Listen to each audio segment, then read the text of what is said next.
Welcome everyone. Welcome back to the show. It's your host Danny. Bienvenue à tous et bon retour dans l'émission.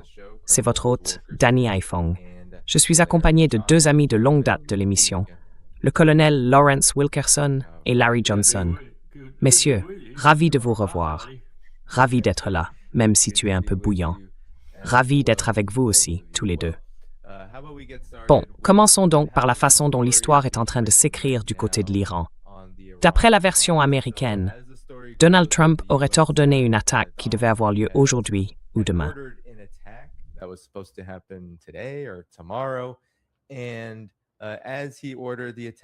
Et au moment où il a ordonné l'attaque, Donald Trump affirme que le Qatar, les Émirats arabes unis et l'Arabie saoudite ont décroché leur téléphone, lui ont dit d'attendre une minute, de ne pas attaquer, parce que l'Iran allait être prêt à négocier.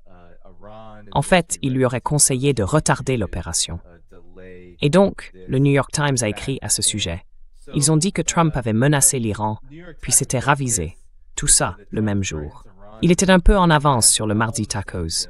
Et dans cet article, je vais le retrouver pour avoir ta réaction, Larry. Ah pardon, mauvais article, mauvaise photo. On y reviendra plus tard. Je vais simplement dire que c'est un mensonge, mais je vais expliquer pourquoi c'en est un. Oui. Alors, voilà l'article. Il dit que Trump menace l'Iran et fait marche arrière le même jour. Mais dans ce texte, il cite un responsable militaire américain qui explique que, plutôt que ce soit le Golfe qui ait convaincu Donald Trump de ne pas agir, c'est en réalité les capacités militaires de l'Iran et le fait qu'ils aient réussi à suivre les opérations américaines, y compris les opérations aériennes, avec plus de précision et donc plus de létalité. En clair, des avions de chasse auraient pu être abattus. Alors, Larry, est-ce que tu peux nous aider à comprendre ce qui s'est vraiment passé ici? Parce qu'on a l'impression qu'il y a de la panique partout, même si Trump reste persuadé qu'il peut frapper l'Iran n'importe quand, à n'importe quel moment.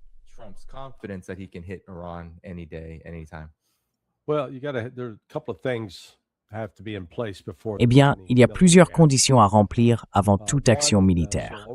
D'abord, ce week-end, le Pentagone a donné un ordre de suspension des mouvements. Et ça, c'est un signe avant-coureur qu'une opération offensive se prépare. Le vrai déclencheur, celui qui montre que ça arrive vraiment, c'est quand le CENTCOM publie ce qu'on appelle des ordres de mission aérienne, les ATO, pour reprendre le jargon. Pour l'instant, aucun ATO n'a été émis. C'est pour ça que je dis que cette idée selon laquelle il était prêt à attaquer hier, c'est complètement absurde. C'est un mensonge. Il n'était pas prêt à attaquer. Le facteur décisif, le pays, qui déterminera si les États-Unis lancent ou non une frappe militaire, c'est l'Arabie saoudite.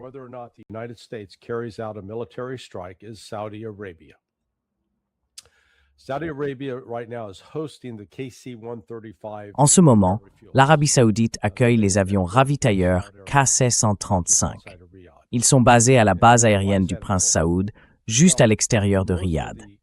Et pourquoi c'est important? Eh bien, la plupart des avions de combat, les F-35 en particulier, sont stationnés, d'après ce que je sais, en Jordanie et en Israël. Leur rayon d'action est d'environ 550 000. Peut-être que, s'ils sont légèrement chargés, ils peuvent atteindre 600 000, mais disons entre 5 et 600 000. Bon, regardez votre carte. Mesdames et messieurs, regardez bien vos cartes. Regardez où se trouve la base aérienne Muwafaq al-Salti, en Jordanie, juste à côté de la capitale. Et maintenant, allez jusqu'à Riyad. Ça fait plus de 800 000. Autrement dit, ces avions devront être ravitaillés avant même d'arriver à moins de 300 000 de Riyad.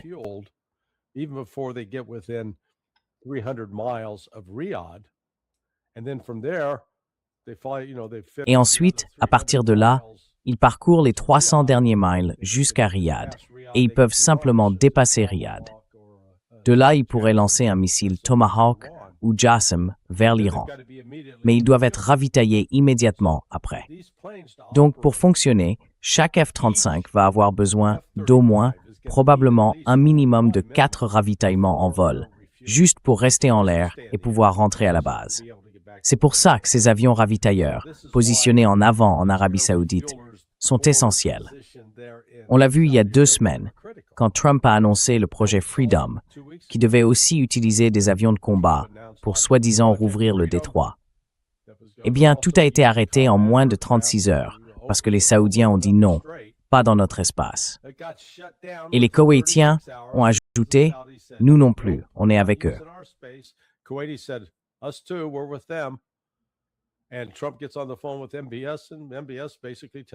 Et Trump appelle MBS, et MBS lui dit en gros d'aller se faire voir.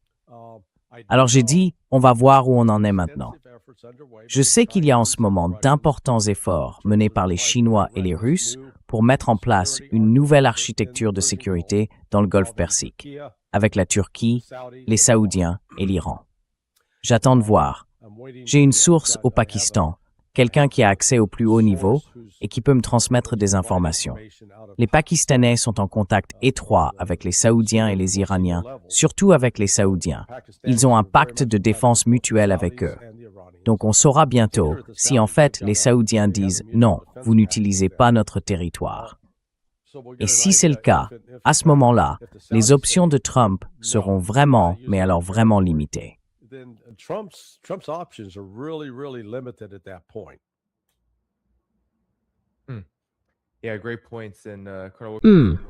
Oui, très bon point. Colonel Wilkerson, avant de vous entendre, je vais juste lire un court passage du New York Times à propos de cette situation d'attaque puis de repli, intitulé « Mardi ». Un responsable a averti que la destruction du chasseur F-15E le mois dernier, ainsi que les tirs au sol qui ont touché un F-35, montraient que les tactiques de vol américaines étaient devenues trop prévisibles, au point de permettre à l'Iran de mieux s'en défendre. Et peut-être, plus important encore, des responsables militaires américains ont déclaré que, même si 5 semaines de bombardements intensifs avaient pu tuer plusieurs dirigeants et commandants iraniens, la guerre avait laissé derrière elle un adversaire plus endurci, plus résilient. Alors, Colonel Wilkerson, que pensez-vous de ce qui vient de se passer?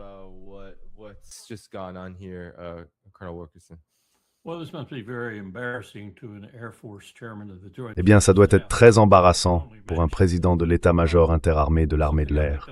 J'imagine sans peine. Ce matin, j'ai relevé une information qui me semble exacte venant de plusieurs sources, dont Reuters. Hier, le Pakistan a déployé 8000 soldats et une escadrille de chasseurs en Arabie Saoudite, comme Larry le disait. Le déploiement a été confirmé ce matin, du moins d'après ce que j'ai pu vérifier. Et je me demande, cette escadrille, c'est 16 avions, principalement des JF-17. Alors je me pose la question, sont-ils déployés pour protéger l'Arabie Saoudite contre les États-Unis? Ou bien est-ce que c'est une manière d'influer sur l'équilibre dans la guerre Iran-États-Unis ou Iran-Israël-États-Unis?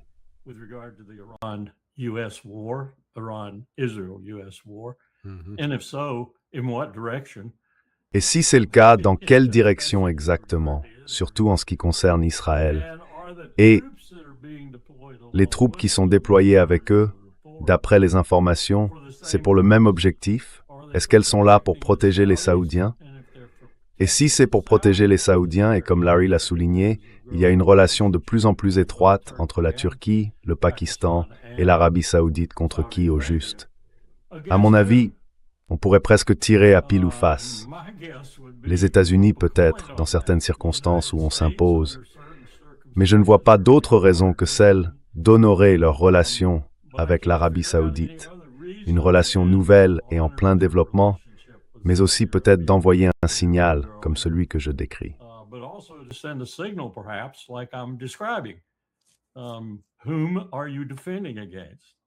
Contre qui est-ce que vous vous défendez et contre qui protégez-vous les Saoudiens? Si j'étais le Pakistan, je crois que je serais très prudent dans la façon dont je déterminerais ça. Je ne suis pas si sûr de Mohammed Ben Salman, parce que je pense qu'il a déjà pris ses décisions, et peut-être qu'on les verra ici. Quant à l'accord, si on peut appeler ça un accord, la nouvelle tombée tôt ce matin, c'est qu'il n'y a absolument aucun accord dans les négociations. Les Iraniens ont déclaré « Vous vouliez parler du nucléaire, nous refusons d'en parler. » Et nous avons répondu « Eh bien, tant pis, on en parlera avec des bombes. » C'est une citation directe d'un haut responsable. That's a direct quote from a senior official. So where are we? Alors où en est-on? On va reprendre la guerre, mais Trump ne sait pas quand ni comment. Et au fond, il n'en a pas vraiment envie. Pendant ce temps, l'ambassadeur d'Israël aux États-Unis fait des déclarations incroyables, du genre « J Street est un cancer dans la communauté juive américaine ». Et puis, on voit Tom Massey submergé par de l'argent venu de donateurs juifs, des millions et des millions de dollars pour essayer de le faire tomber. Franchement, où en est-on? Qui exerce l'influence, dans quelle direction, et qu'est-ce que ça va donner? À ce stade, j'en ai aucune idée. Je pense que Trump ne veut pas retourner à la guerre, mais en même temps, je crois qu'il veut y retourner. C'est pile ou face. Toss the coin. Oui. Et le Wall Street Journal rapporte, Larry, que d'après ce que disait le colonel Wilkerson, les pays du Golfe, le Qatar, l'Arabie saoudite, les Émirats arabes unis, eh bien, des responsables anonymes de leur régime affirment qu'ils n'avaient aucune idée que Donald Trump allait frapper au moment où il l'a fait. Donc, ça remet un peu en question l'idée selon laquelle ce serait eux qui l'auraient retenu. Qu'est-ce que tu en penses? Parce qu'il a déjà fait ça auparavant. Il n'y a pas si longtemps, j'ai l'impression qu'il parlait justement de retarder des frappes à cause des pays du Golfe.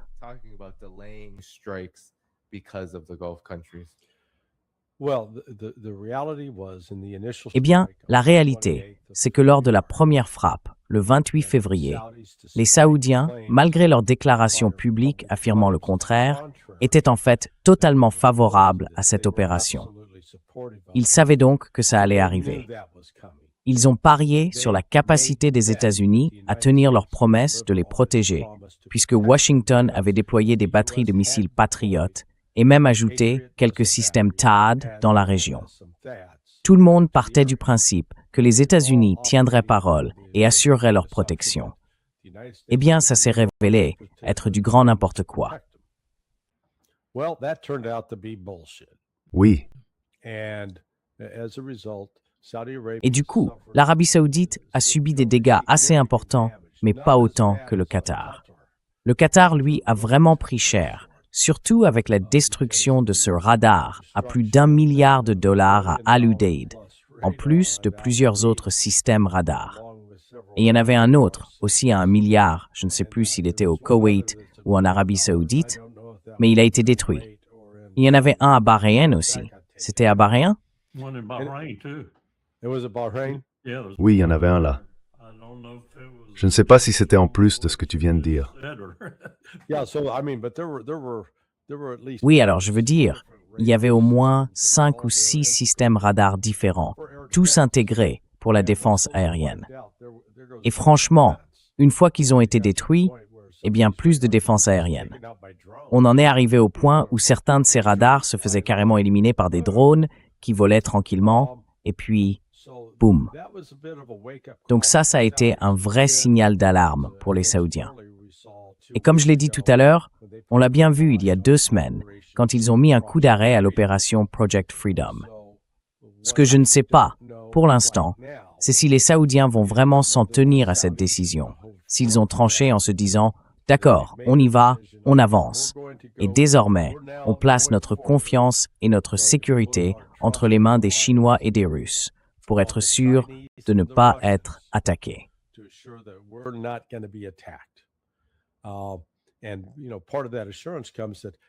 Et une partie de cette assurance vient du fait qu'ils n'auront plus à s'inquiéter de tout ça.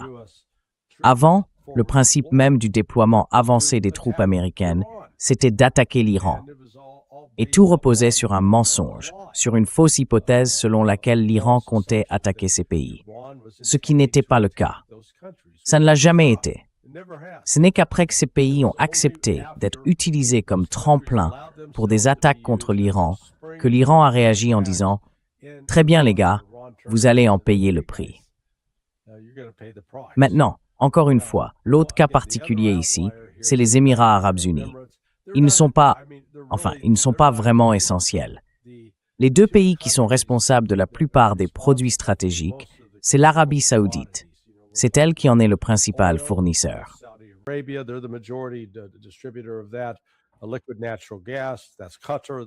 Le gaz naturel liquéfié, ça, c'est le Qatar.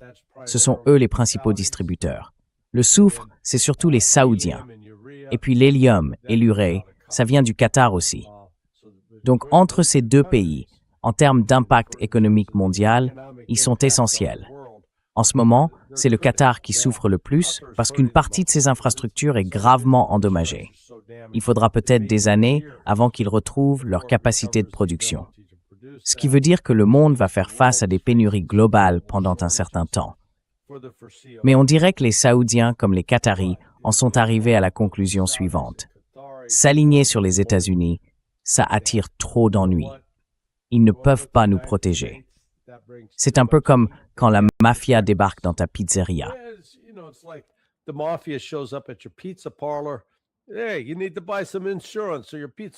Tu vois, c'est comme si on te disait d'acheter une assurance pour que ta pizzeria ne prenne pas feu. Tu vois le genre? Alors tu payes. Et le mois suivant, ta pizzeria brûle. Tu retournes voir les gars et tu leur dis « Hey, j'ai payé moi ». Et eux te répondent « Ah, désolé, on n'avait pas la main là-dessus ». Eh bien, c'est à peu près ce qui s'est passé ici. Les États-Unis ont proposé une sorte d'argent de protection. Les autres ont payé. Ils ont acheté des armes américaines, des bons du Trésor américain. Ils ont accepté que les États-Unis installent des troupes chez eux. Et là, bam, ils se prennent un coup en pleine figure. Ils saignent du nez et ils se disent « Attendez une seconde, c'était pas censé se passer comme ça ». Donc, à mon avis, il y a en ce moment une vraie remise en question de la relation avec les États-Unis.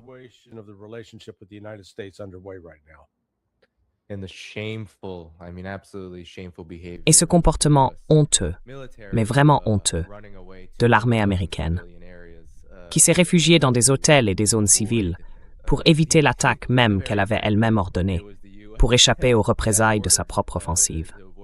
Mais vous savez, colonel Wilkerson, il y a tout de même un mystère qui plane dans la région. Un seul, vous dites. Commentez donc.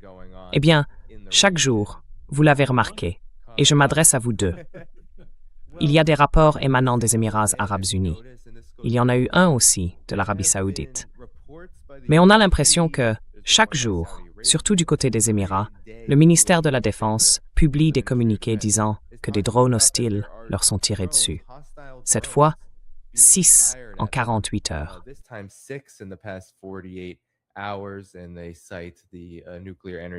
Et il cite la centrale nucléaire du 17 mai, celle qui a été touchée au départ. Les drones n'ont pas causé beaucoup de dégâts, mais on ne sait toujours pas qui les a lancés. Et tu sais, Nadia, au début, on accusait l'Iran. D'accord, c'est l'Iran qui fait ça. Mais maintenant, même les Émirats arabes unis ont fait marche arrière. Ils disent simplement que ça vient de la zone frontalière à l'ouest, sans savoir qui en est responsable. Qui en est responsable? Ils enquêtent pour comprendre qui a fait ça. Alors, à ton avis, qu'est-ce qui se passe ici? Est-ce une tentative de relancer la guerre? Ça n'en a pas vraiment l'air. Mais colonel Wilkerson, je me tourne vers vous, puis Larry, si vous avez quelque chose à ajouter. Eh bien, ma première hypothèse, ce serait Israël. Well, my first guess would be Israel. Very first guess. Second and third guess, too. Première supposition. Deuxième et troisième aussi. Tout ce qu'ils peuvent faire pour semer la pagaille. Pendant ce temps, il y avait un article ce matin dans Haaretz citant l'armée israélienne. Je ne sais pas qui exactement, mais ça sonnait comme quelqu'un de haut placé. Alors, si je comprends bien, oui, ils disent qu'ils sont envoyés en plein jour sur des missions risquées et inutiles et qu'ils ne devraient même pas être là. C'est ce que disent des officiers supérieurs de l'armée israélienne au Liban. Et franchement, je ne leur en veux pas de le dire. J'ai vu les chiffres hier, enfin, avant que Netanyahou ne mette le couvercle dessus. Parce qu'on aurait pu creuser dans les données de l'armée et découvrir les taux de stress post-traumatique, de suicide, de désertion et d'absence non autorisée. On aurait pu tout savoir. Mais maintenant, si je comprends bien pourquoi tout s'est tari, c'est parce que Netanyahou a dit « Stop, on ne publie plus ces données ». Eh bien, hier encore, on entendait que tous ces indicateurs explosaient. et qu'ils ont de vrais problèmes pour maintenir les effectifs dans les forces déployées au sud du Liban.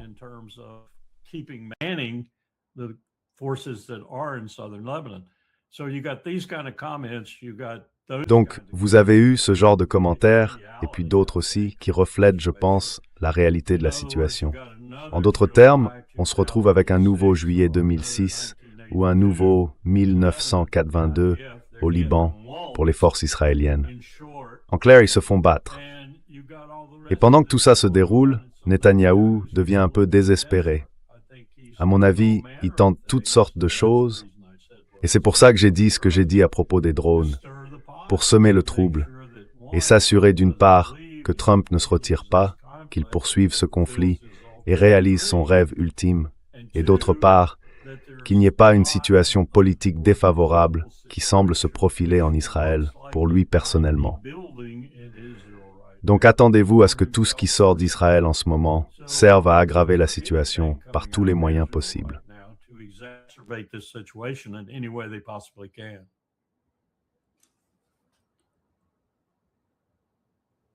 Et vous, colonel Wilkerson? Enfin, Larry, pardon.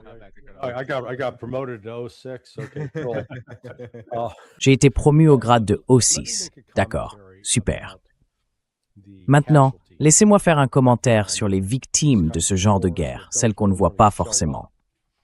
Ce week-end, j'étais chef de la sécurité sur un stand de tir pour un événement organisé pour des anciens combattants. J'avais 10 assistants responsables de la sécurité, dont un gars qu'on appelle Tank. C'était un infirmier de la marine américaine qui avait servi avec les Marines, et c'est aussi un de mes anciens élèves. Un autre de mes élèves, un jeune nommé Jamie Lee Sclatter, était lui aussi infirmier de la marine, mais il avait été formé par les Marines comme tireur d'élite. Et Jamie, lui, voulait devenir instructeur de tir pour la NRA. Pour ça, il devait suivre le cours de base sur le tir à la carabine.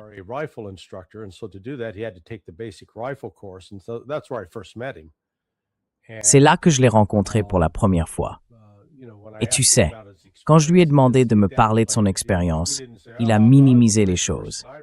Il n'a pas dit « J'étais tireur d'élite dans les Marines et je vois pas pourquoi je devrais suivre un cours avec toi », ce qu'il aurait pourtant eu tout à fait le droit de dire. On a suivi le cours ensemble et à la fin, il m'a révélé quelle était sa véritable expérience. Et là, tu vois, j'ai commencé à comprendre. Il a 43 ans. Et comme je dis souvent à ces gars-là, si t'as moins de 45 ans, t'es un peu comme un de mes gamins, d'accord? Alors oui, je l'ai un peu taquiné. Mais c'est un type humble, compétent, vraiment gentil.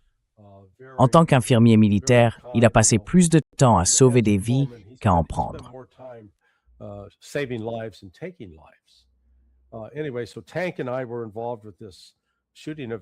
Bref, Tank et moi, on participait à un événement de tir dimanche. On s'est dit au revoir. Je monte dans la voiture, ça fait à peine 5 minutes, et tout à coup mon téléphone s'allume. C'est Tank. Il pleure parce qu'on vient d'apprendre que Jamie s'est suicidé dimanche. Alors en creusant un peu, j'ai découvert qu'on a perdu 147 000 soldats, marins et marines qui se sont suicidés depuis le début de cette guerre mondiale contre le terrorisme, il y a 25 ans. Ce chiffre est énorme. Il est même plus grand que on n'a perdu que 110 000 marines pendant la Seconde Guerre mondiale, dans la guerre du Pacifique.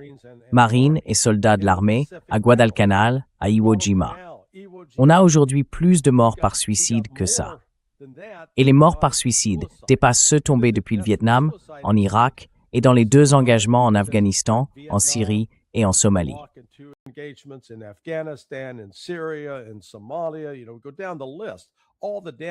Tu sais, regarde la liste.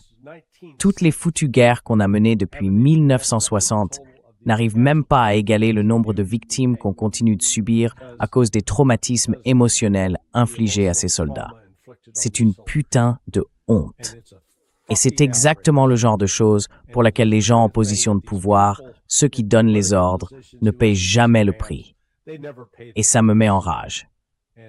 Mais tu sais quoi? La même chose se passe en Israël. Les taux de suicide augmentent parce qu'il y a encore là-bas des gens qui ont une conscience, qui réalisent qu'ils ont tué, qu'ils ont assassiné des femmes et des enfants, et qu'ils n'arrivent plus à vivre avec ça. Let me throw this on top of that, Danny. Laisse-moi ajouter quelque chose à ça, Danny. Le nombre d'anciens combattants sans abri est presque aussi élevé que le chiffre que Larry vient de mentionner pour le taux de suicide. Et on a un président, commandant en chef, qui ne montre absolument aucun intérêt pour tout ça.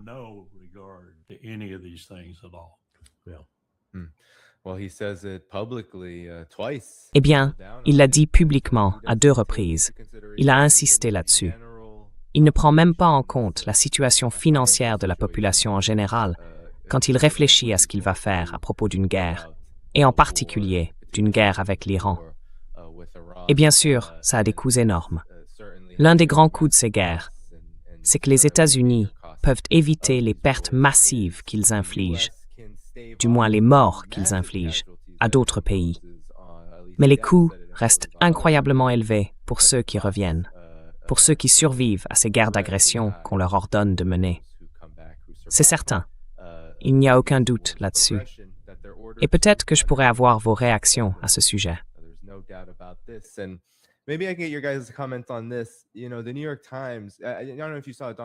Tu sais, le New York Times, je ne sais pas si tu l'as vu, Donald Trump a dit que c'était de la trahison pour le New York Times, CNN, ou n'importe quel média qu'il appelle fake news, de parler de l'Iran comme d'un pays victorieux.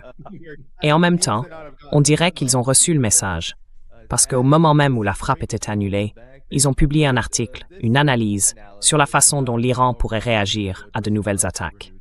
Et d'après eux, l'Iran serait capable, peut-être en s'appuyant sur ce qu'il a déjà fait depuis le cessez-le-feu, de tirer des centaines de missiles par jour sur les infrastructures énergétiques du Golfe, les raffineries, les ports, les usines de dessalement d'eau, et même de bloquer le détroit de Bab el-Mandeb.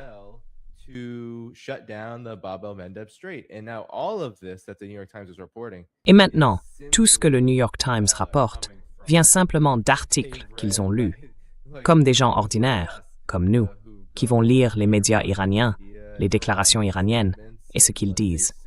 Et c'est essentiellement ça qu'ils citent.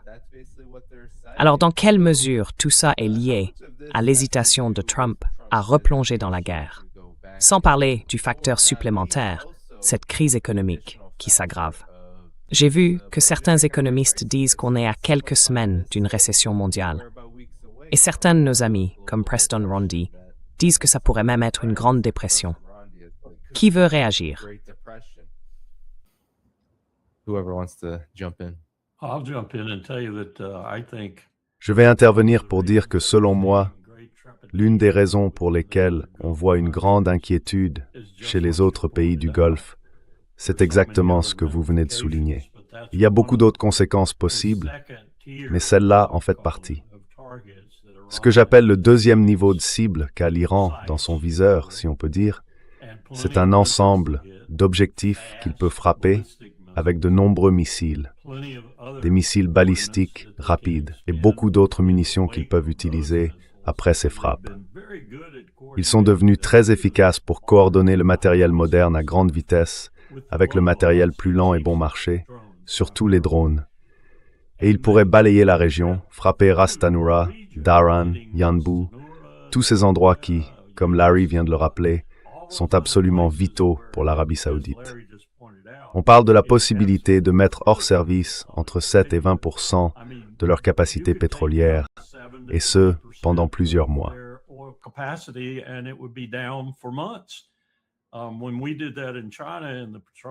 Quand on a fait cet exercice en Chine, celui sur la perturbation pétrolière, Ras Tanura, par exemple, à l'époque, était bien plus productive qu'elle ne l'est aujourd'hui. Et elle a été à l'arrêt pendant plus de 6 mois. Donc on a perdu une énorme capacité de production. Et aujourd'hui, on n'a pas vraiment la possibilité de compenser comme on l'avait fait à ce moment-là, sauf peut-être avec la Russie ou peut-être les États-Unis. Mais pourquoi voudraient-ils le faire si les profits sont importants? Peut-être qu'à terme, une récession ou une dépression mondiale les y contraindrait. Mais ce serait vraiment un choc, à la fois pour la région et pour le monde, si l'Iran, compte tenu de la situation actuelle, était poussé à frapper cette deuxième série de cibles. Et si ces frappes étaient aussi dévastatrices que les premières, eh bien, je pense qu'elles le seraient.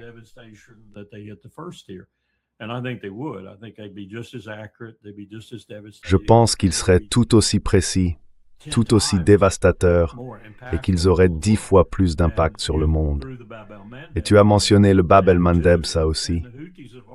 Les Houthis ont déjà montré qu'ils pouvaient le fermer pour toutes les raisons pratiques, et ce sont les seuls qui comptent. On fait face à un vrai problème mondial, à moins que Trump ne se réveille. Et quand il se réveillera, il devra secouer Bibi et le mettre hors jeu. Mais je ne vois pas ça arriver. Franchement, je ne le vois pas.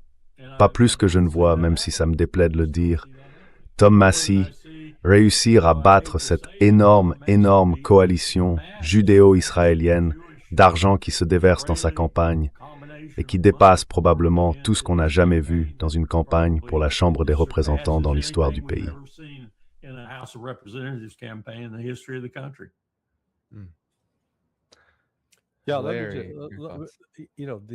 On est face à un vrai décalage entre les marchés des matières premières, du pétrole, les marchés financiers et la réalité de ce qui se passe dans le monde.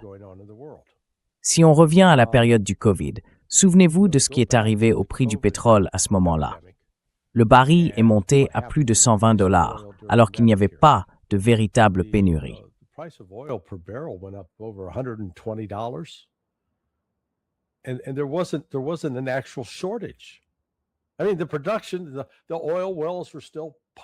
Je pense que la production, les puits de pétrole, continuaient à pomper.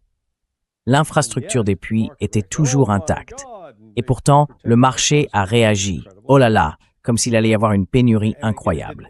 Et là encore, cette analyse ne tenait pas debout, parce que si les gens restaient chez eux et ne se déplaçaient plus pour aller travailler, la demande réelle de pétrole allait baisser, pas augmenter. Donc le marché aurait dû réagir autrement, mais il ne l'a pas fait. Aujourd'hui, on voit de vraies pénuries, enfin une perturbation d'au moins 20%, voire plus, de l'approvisionnement mondial en pétrole. Et cet approvisionnement a été coupé. On fait donc face à une réduction de 20%. Et ça, on ne peut pas le rattraper du jour au lendemain. Même si par miracle, la production pétrolière revenait à ce qu'elle était le 27 février, on aurait quand même 6 à 8 semaines de pénurie devant nous.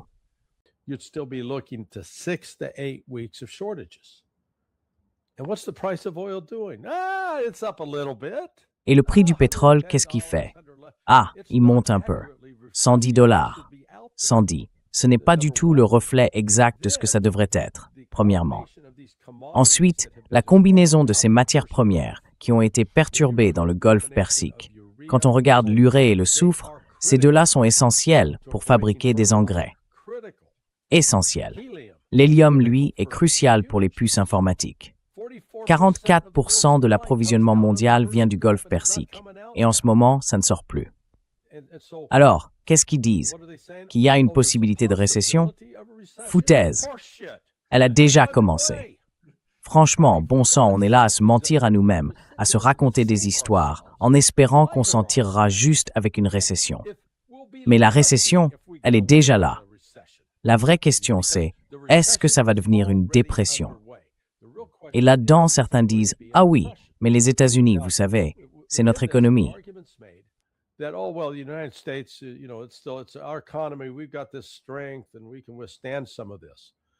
On nous dit qu'on est fort, qu'on peut encaisser tout ça. Désolé les gars, mais c'est encore un mensonge qu'on vous vend.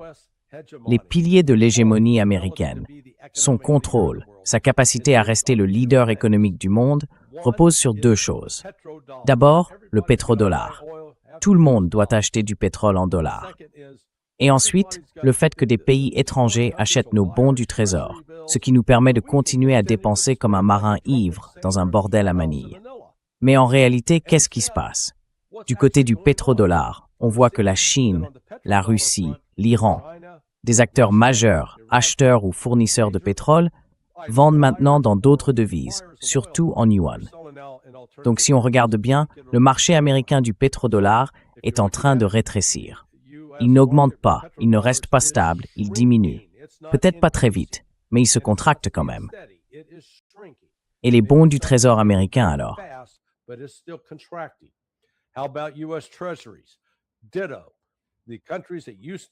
Exactement. Les pays qui achetaient autrefois, la Chine, le Japon, même l'Europe, vendent maintenant leurs bons du Trésor. Ils n'en achètent plus de nouveaux. Et certains disent, oui, mais ça s'est déjà produit dans le passé. Jamais, dans le passé, l'économie des États-Unis n'a été aussi dépendante du fait de continuer à vendre ces bons du Trésor à d'autres, parce que notre dette approche maintenant les 40 000 milliards de dollars. Et ça s'est accéléré au cours des 16 derniers mois. Quand Donald Trump est arrivé au pouvoir, elle était à 37 000 milliards. À la fin de l'année, elle était montée à 38 000 milliards. 77 jours plus tard, elle dépassait les 39 200 milliards.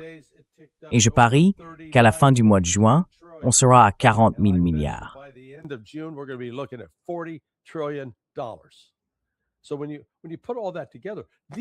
Alors, quand on met tout ça bout à bout, ce ne sont pas de bonnes nouvelles pour une économie dont on voudrait croire qu'elle se porte bien. Non, elle ne se porte pas bien. Et la contraction qui arrive, c'est une réaction en chaîne provoquée par les pénuries. Pas seulement de gaz naturel liquéfié ou de pétrole, mais aussi d'urée, de soufre, d'hélium.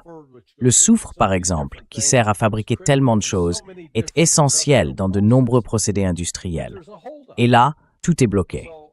Mais on continue à se raconter des histoires, à faire comme si de rien n'était, à dire « restez calme, tout va bien ». Non, Larry, le S&P se porte très bien, paraît-il. Oui, mais en réalité, c'est juste un mensonge de plus. Encore un.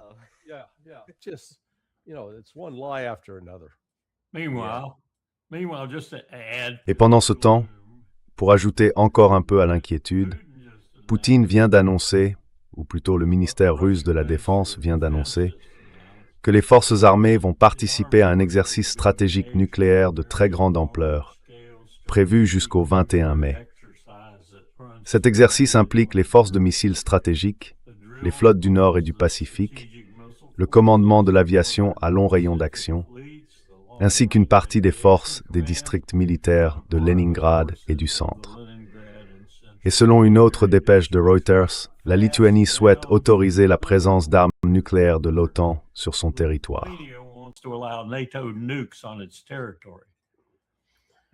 Oui. Et puis, un peu plus loin, on voit que Kaine est là-bas, en train de dire aux Polonais qu'ils n'auront pas les troupes qu'ils devaient recevoir. Mais enfin, qu'est-ce qu'on fait en Europe? Moi, je sais ce que fait Poutine. Je sais très bien ce que fait Poutine. Poutine a décidé, je pense, et sans doute à juste titre, vu les informations qu'il a, qu'il va devoir entrer en guerre avec l'OTAN. Oui. Et il s'y prépare.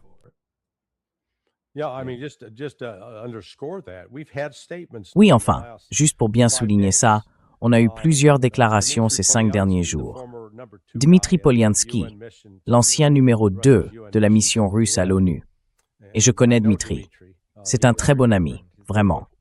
Quand j'ai pris la parole devant le Conseil de sécurité de l'ONU sur toute la question du gazoduc Nord Stream, c'était lui mon contact à l'ambassade.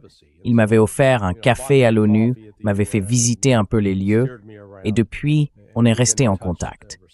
Et puis, il y a aussi Sergei Ryabkov, le vice-ministre des Affaires étrangères, que j'ai rencontré pour la première fois en décembre 2023 à Moscou.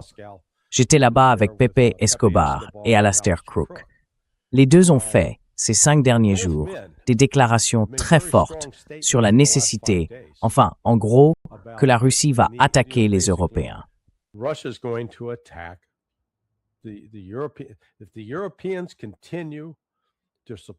Si les Européens continuent de fournir ces missiles qui permettent des attaques contre la Russie ripostera. Alors quand Dmitry dit ça, et je paraphrase, ce n'est pas le genre de choses qui balance juste comme une opinion personnelle. Il n'a pas dit « Tiens, j'y réfléchis, je vais parler librement ». Ah non, pas du tout. Quand il a dit ça, il transmettait un message qui vient directement de Vladimir Poutine et aussi de Sergei Lavrov, le ministre des Affaires étrangères. Et le fait qu'ils livrent maintenant tous les deux un message coordonné, eh bien l'Occident ferait mieux d'y prêter une sérieuse attention. Parce que selon moi, il y a de fortes chances que d'ici 3 mois, la Russie frappe les sites de production des usines de drones en Europe qui participent à l'approvisionnement de l'Ukraine.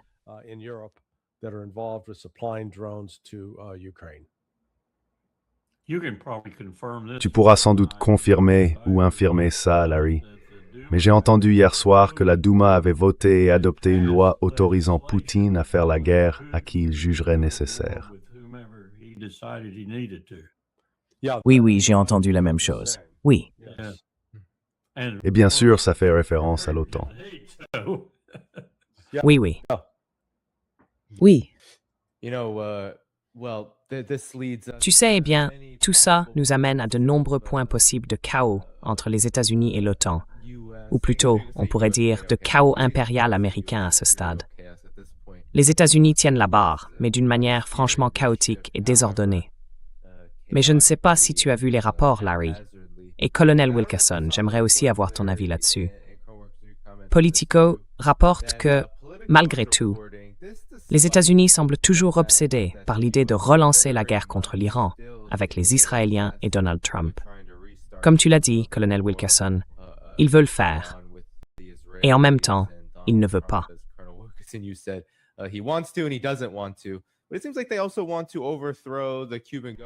Mais on dirait aussi qu'ils veulent renverser le gouvernement cubain par une éventuelle opération militaire.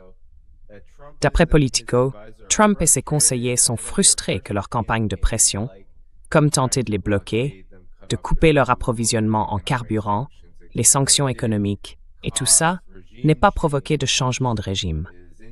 Ce qui est assez ironique, vu que Cuba vit ça depuis toujours. Mais voilà ce que dit le rapport de Politico. Oui, Trump pourrait vraiment attaquer Cuba. C'est paru dans Politico. Larry, dis-moi, comment une chose pareille peut-elle même se produire?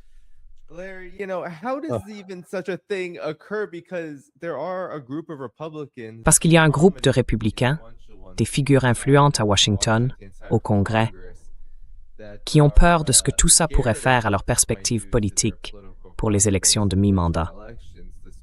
Même si beaucoup de gens qui regardent cette émission disent « Oh, les politiciens ne se soucient pas vraiment de leur siège », en réalité, les membres du Congrès, eux, s'en soucient. Ils tiennent à garder leur siège, sauf s'ils ont une belle porte de sortie ailleurs. Mais s'ils veulent se représenter, ils veulent le garder. Et certains ne voient pas qu'une guerre contre Cuba puisse leur apporter quoi que ce soit de positif.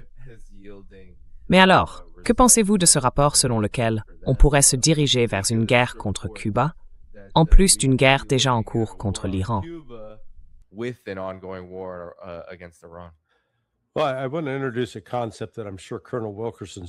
Bon, je voudrais introduire un concept que j'en suis sûr le colonel Wilkerson n'a jamais entendu. Ça s'appelle « Si tu le casses, tu l'assumes ». Et je vais le laisser en parler longuement. Vous savez ce que Colin Powell a essayé d'expliquer à George W. Bush sur les dangers d'aller en Irak. Militairement, oui, on a une armée bien supérieure à celle de Cuba. D'accord, donc on y va, on renverse le gouvernement. Et après? Après, c'est nous qui en sommes responsables. Et le gouvernement qu'on installe sera aussitôt perçu comme une marionnette des États-Unis. Il y a suffisamment de Cubains à Cuba, et le terrain est assez dense et difficile pour que des opérations de guérilla cubaine se poursuivent. Il y aura alors des attaques contre les Américains. Les États-Unis se retrouveraient donc dans un petit bourbier dont ils n'ont absolument pas besoin.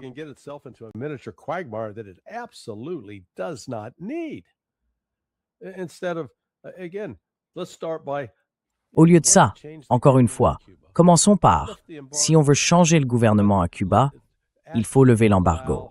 Il faut vraiment permettre à l'économie de circuler librement. Et là, ce qui se passe, c'est que le gouvernement ne peut plus rejeter la faute des échecs de la société sur des sanctions extérieures. Il doit assumer ses propres responsabilités. Mais non, les États-Unis sont trop stupides pour faire ça. On a toujours veillé à ce que Cuba ait un ennemi extérieur contre lequel se battre. Et donc, encore une fois, je ne sais pas quel est le plan. D'accord, on peut peut-être envoyer des forces spéciales pour renverser un gouvernement en place. Et après? Et après quoi? Qui va à ce moment-là? Il faudra qu'on fournisse l'eau, l'électricité, la nourriture, alors qu'on est déjà un peu distrait en Asie de l'Ouest. C'est tout simplement de la folie.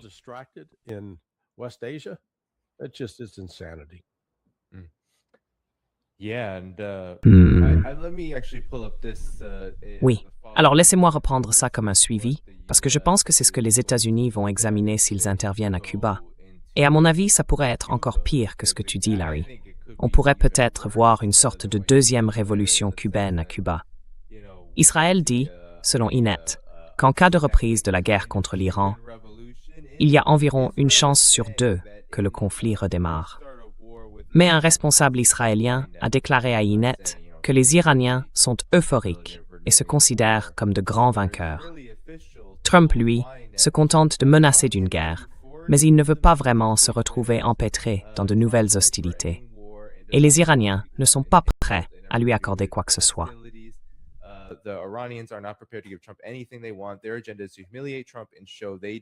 Leur objectif, c'est d'humilier Trump et de montrer qu'ils ont vaincu la plus grande puissance du monde. Je dirais que si vous attaquez Cuba, vous allez avoir beaucoup de jeunes frustrés par les sanctions, par, vous savez, les difficultés du développement économique là-bas, avec des perspectives qui s'amenuisent, voire qui ont complètement disparu. Beaucoup d'entre eux voudront se battre contre les envahisseurs américains, et ceux qui les frappent leur donneront une sorte de ferveur similaire pour vaincre l'Empire.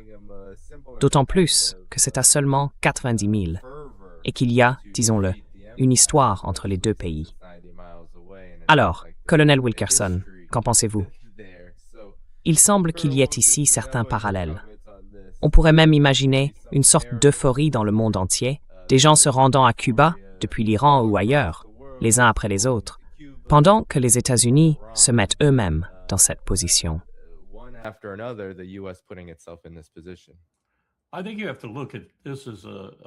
Je pense qu'il faut voir ça à la fois comme un cas isolé et, comme vous le suggérez, comme un cas lié à d'autres choses. Le cas isolé, c'est ce qui se passe autour de Trump en ce moment. Et ce que je veux dire par là, c'est un peu la même chose que ce qui s'était passé autour de George W. Bush, quand des gens du Parti républicain, surtout ceux de l'AEI et d'autres cercles du même genre, ont découvert à quel point ce président manquait d'expérience et à quel point Cheney compensait ce manque dans certains domaines. Mais ça ne couvrait pas tout le champ de la sécurité nationale. Alors tout le monde est resté stupéfait quand, par exemple, après avoir suivi Cuba pendant 35 ou 40 ans, j'ai vu revenir des types que je considérais comme une véritable abomination, des gens absolument incroyables de bêtises, comme Otto Reich, Roger Noriega et d'autres du même genre.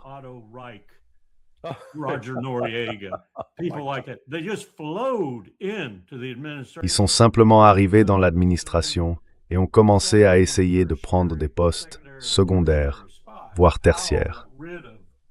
Powell s'est débarrassé de plusieurs d'entre eux. Il n'a pas pu se débarrasser de Roger Noriega. Lui, il est resté. Mais c'est exactement ce qui se passe aujourd'hui. Et à propos de Cuba, vous avez vu l'article qui vient de sortir? De la pure propagande, mais avec juste assez de vérité pour mettre les gens en colère, si on peut dire. Et surtout dans les bons endroits, comme à Las Vegas, dans le New Jersey, en Floride, et ailleurs, là où il y a de grandes communautés cubaines. Et si vous ne l'avez pas vu, tout tourne autour de l'idée que l'armée cubaine ferait tout l'argent à Cuba, qui raflerait tout, et que Raúl Castro serait au sommet de tout ça.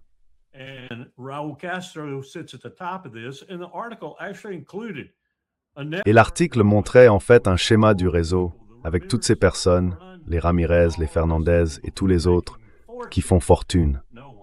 Personne à Cuba ne s'enrichit grâce à ce système mis en place. Alors maintenant, ces gens se précipitent dans le vide que Trump a créé. Et il l'a fait avec une sorte de vernis tout en haut de ce vide qui dit « Je suis prêt à faire la guerre à n'importe qui ». Parce que, Danny, on refait la même chose avec le Groenland.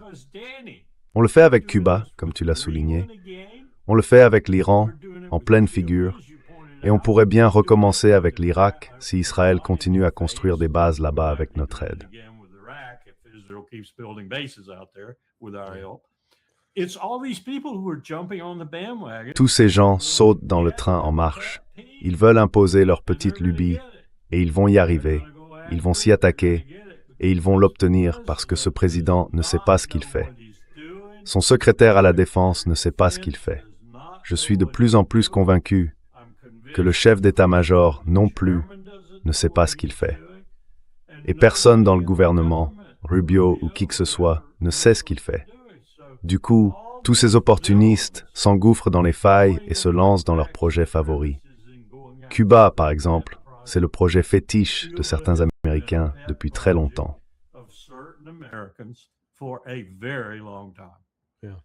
Oui, oui, y compris enfin, Rubio en fait partie.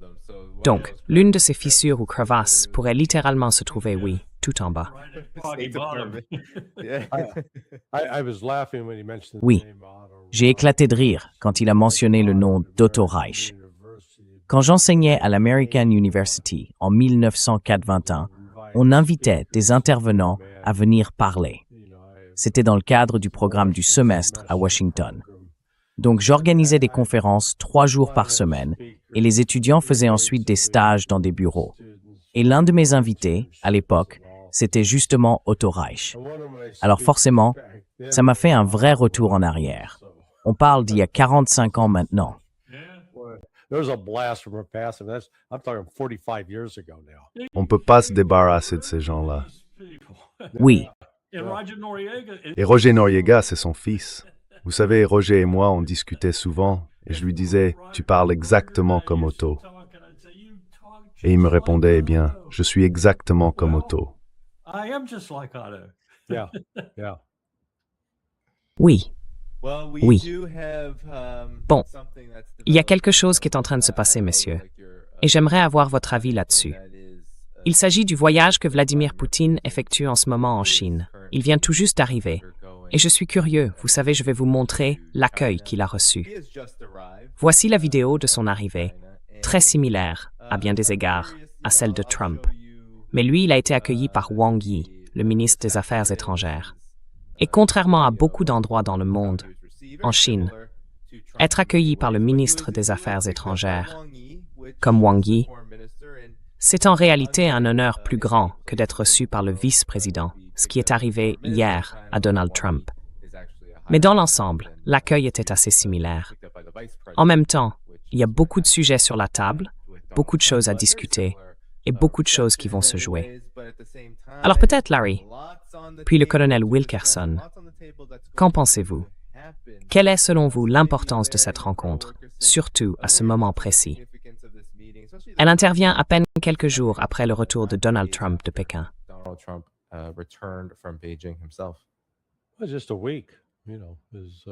c'était il y a à peine une semaine, tu vois.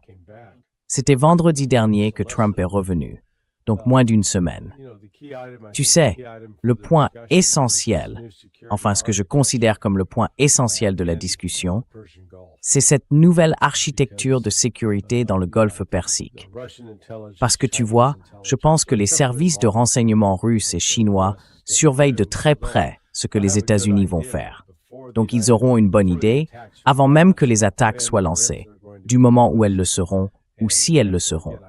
Et c'est pour ça qu'encore une fois, je reviens à ce rôle central de l'Arabie saoudite. Je pense que l'Arabie saoudite, le Koweït et le Qatar, ces trois-là, peuvent mettre fin à cette guerre s'ils refusent de continuer à coopérer avec les États-Unis. Ce qui rendrait Trump furieux, bien sûr. Mais ça placerait les États-Unis dans une situation où la question devient « Stavtil Feroth ».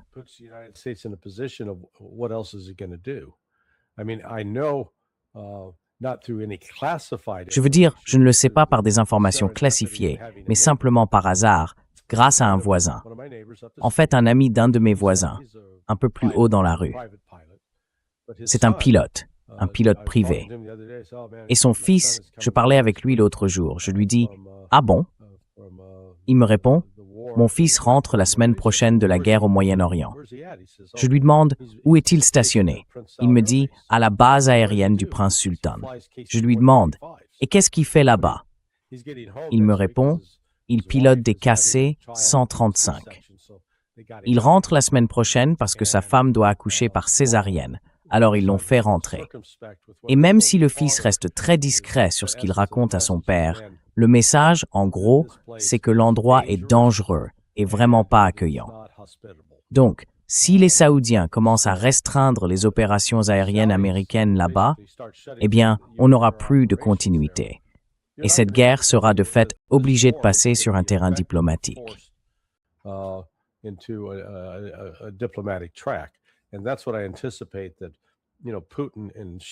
Et c'est justement ce dont, à mon avis, Poutine et Xi vont parler en profondeur. Je veux dire, la coopération économique, là-dessus, il n'y a pas de désaccord, rien à débattre ou à négocier. La Russie et la Chine sont des partenaires à part entière sur ce point. Sur l'immigration, sur le travail aussi, ils en sont arrivés, je crois, à un stade où il n'est même plus nécessaire d'avoir un visa pour voyager de Chine en Russie et inversement. Donc je pense que leur priorité, ce sera de coordonner une stratégie pour faire face aux États-Unis, parce qu'ils voient bien que les États-Unis ne sont pas dirigés par un leadership stable. C'est même tout le contraire, je dirais. Yeah. Colonel Wilkerson, qu'en pensez-vous? I was just going to add that they just released this. Je voulais juste ajouter qu'ils viennent tout juste d'annoncer ça. Au nom de Dieu, le compte officiel X de l'autorité du détroit du Golfe Persique, la PGSA, est désormais en ligne. Suivez-nous pour des mises à jour en temps réel sur le détroit d'Ormuz, sur les opérations et les derniers développements. Ils n'auraient probablement pas fait ça sans se coordonner avec la Chine et la Russie. Donc, ils ont leur propre arrangement dans le détroit, comme si nous n'existions pas.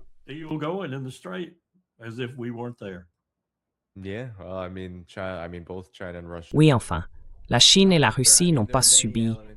Enfin, il y a plusieurs aspects à tout ça. La Chine et la Russie n'ont pas subi d'impact négatif majeur. Bien sûr, tout le monde a dû faire face à la hausse des prix du pétrole. Mais la Russie en a beaucoup profité, et la Chine a réussi à en atténuer les pires effets. Et elle se réjouit du fait que Taïwan, lui, soit fortement touché, vraiment touché, et qu'il ne puisse pas faire ce que la Chine a fait pour s'en protéger. Et justement, à ce sujet, ce que Taïwan peut faire, puisque ce n'est pas un pays indépendant, c'est coopérer avec l'Iran pour s'assurer que ses navires puissent sortir du détroit d'Ormuz. Et c'est exactement ce qui se passe en ce moment.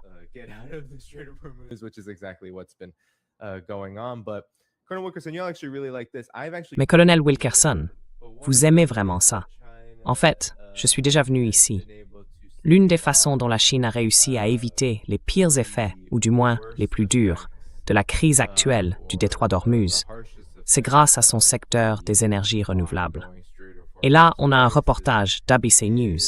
C'est assez drôle, parce que je suis allé exactement à cet endroit, dans la province du Gansu, tout à l'ouest de la Chine, pour parler de ce boom des énergies renouvelables. Et là, je vais juste lancer la vidéo parce que je trouve ça vraiment intéressant. Elle est très courte.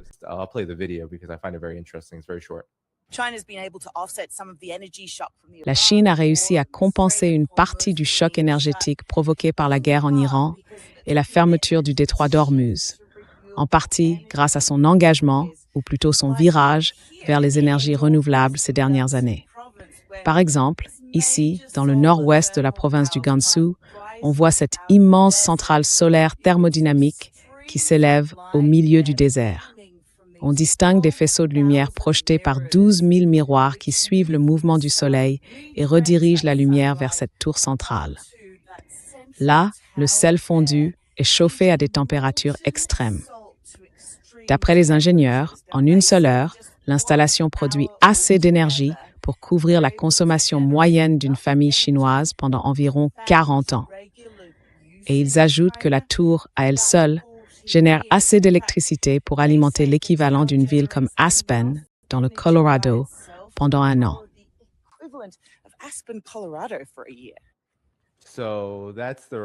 Voilà le rapport. J'y suis déjà allé. Ce jour-là, le ciel était couvert, donc je n'ai pas eu droit au beau soleil. En fait, c'est le désert de Gobi, et c'est vraiment une réalisation impressionnante. C'est une immense ferme solaire.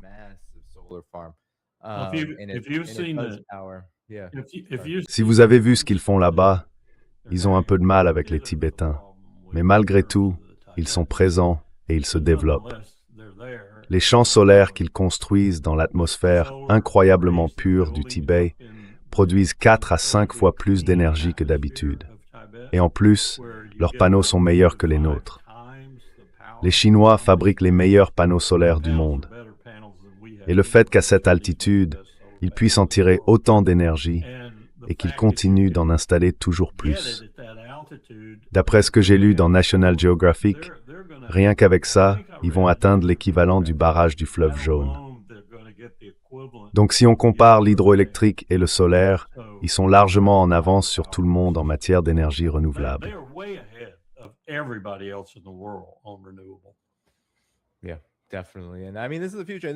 Oui, tout à fait. Et je veux dire, c'est ça, c'est l'avenir en quelque sorte. Je pense que la Russie et la Chine, enfin la Russie a beaucoup de pétrole, donc elle n'a pas besoin de changer de modèle de cette façon. Mais on sait que la coopération entre la Russie et la Chine touche à peu près tous les domaines. Et ils partagent une très longue frontière d'ailleurs. Et de l'autre côté de cette frontière, la Chine produit beaucoup de choses de ce type. Ils fabriquent beaucoup de trains. Dans la province qui borde la Russie, ils produisent des trains, des moyens de transport, toutes sortes d'infrastructures de ce genre, dont la Russie profite clairement. Alors, Larry, tu as un commentaire là-dessus? Larry, any comments that you have on this? Eh bien, c'est juste un rappel, tu sais, Pepe. Si tu as vu le documentaire qu'il a fait sur son voyage à travers l'ancienne nouvelle route de la soie, tu as pu voir, encore une fois, les progrès technologiques remarquables de la Chine. Ça nous ramène à cette rencontre entre Trump et Xi. Xi avait été très clair en parlant des États-Unis comme d'une puissance en déclin. La Chine, elle, est la puissance montante. Et Trump, tu vois, n'a pas compris le message. Il a cru que Xi parlait de Biden. Non, mec, il parlait aussi de toi et des États-Unis. Je trouve ça fascinant, tu sais. Je suis en contact avec ou j'écoute plusieurs personnes qu'on appelle des experts de la Chine.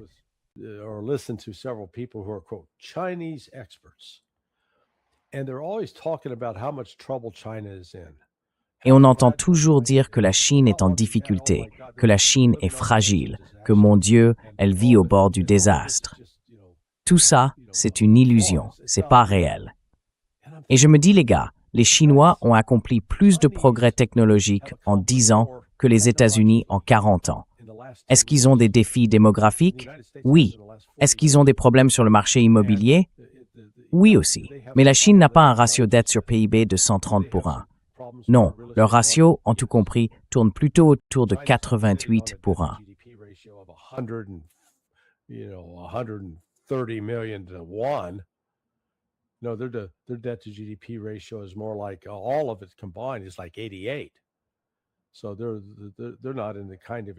Ils ne sont pas dans la même situation de stress financier extrême que nous.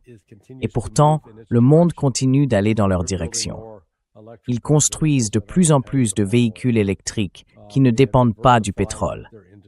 Leur industrie est diversifiée. Ils sont très en avance dans les domaines de la robotique et des drones, pas nous. Et malgré tout, on continue à se bercer de l'illusion qu'on est plus avancé, qu'on maîtrise mieux les choses, qu'on est, en quelque sorte, les meilleurs du monde. Mais ce n'est plus vrai. Et donc là, Xi reconnaissait simplement la réalité, pendant que Trump, lui, ne la comprenait pas.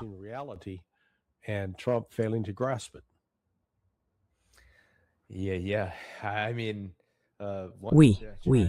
Enfin, la Chine n'a pas, comme tu le dis, Larry. Tu mentionnais tout à l'heure les 40 000 milliards de dollars de dette publique américaine, sans parler des milliers de milliards de dettes des entreprises. Et si on descend au niveau individuel, les dettes de carte de crédit, les prêts auto, les crédits immobiliers, c'est colossal. Là aussi, on parle de milliers de milliards à chaque niveau. Tout ça, ce sont des bulles, à leur échelle, ici, sur le terrain. Mais bon, pas de souci. L'avenir n'est pas chinois, d'après le Wall Street Journal. On a Apple, la NBA et Sydney Sweeney. Donc on doit forcément être sur la bonne voie, non? Mais toi, qu'est-ce que t'en penses? Je pense qu'une des choses qui préoccupe à la fois Wang Yi et Xi, et j'en ai parlé dans le cercle de réflexion, l'école centrale du parti s'en inquiète aussi, c'est que tout ça est en train de se produire, et beaucoup plus vite que ce que les Chinois eux-mêmes pensaient. Et au bout du compte, quand l'Empire réalisera dans quel état déplorable il se trouve, il essaiera d'arrêter le processus. Il essaiera de le faire avec des armes nucléaires pour, disons, rétablir l'équilibre. Je crois que c'est une inquiétude grandissante à la fois à Moscou et à Pékin, ailleurs aussi, mais surtout là-bas, parce que ce sont eux qui doivent entrer dans la course aux armements que nous venons de relancer, juste pour suivre le rythme et dépenser des ressources qu'ils auraient pu utiliser autrement. La Chine n'a pas envie de consacrer toutes ses ressources aux armes nucléaires, mais elle a pris la décision de le faire.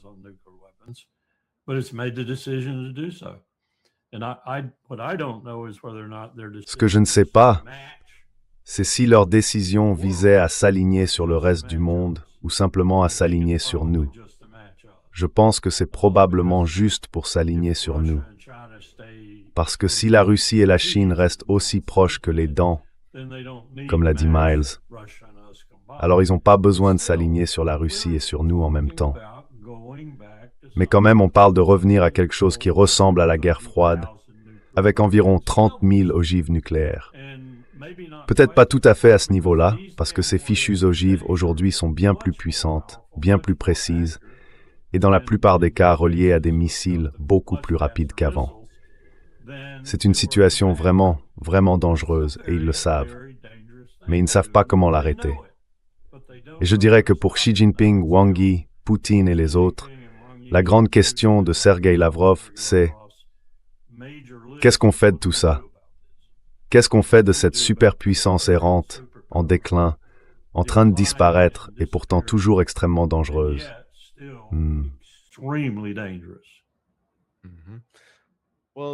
Eh bien, c'était une excellente émission, messieurs. Un dernier mot peut-être? Larry, je me tourne vers toi avant qu'on termine. Non, on va bientôt le savoir. Je pense que cette semaine sera un moment décisif. On verra si les Saoudiens vont coopérer ou pas. Si les Saoudiens jouent le jeu, alors la guerre continue. S'ils ne le font pas, la guerre pourrait se terminer d'une manière qui ne plaira pas aux États-Unis. Colonel Walker, un dernier mot. Et Bibi ne sera pas content non plus. Oui, Dieu seul sait ce qu'il va faire. J'aurais aimé que Bibi sorte dans la rue en criant « J'ai un trouble de stress post-traumatique ».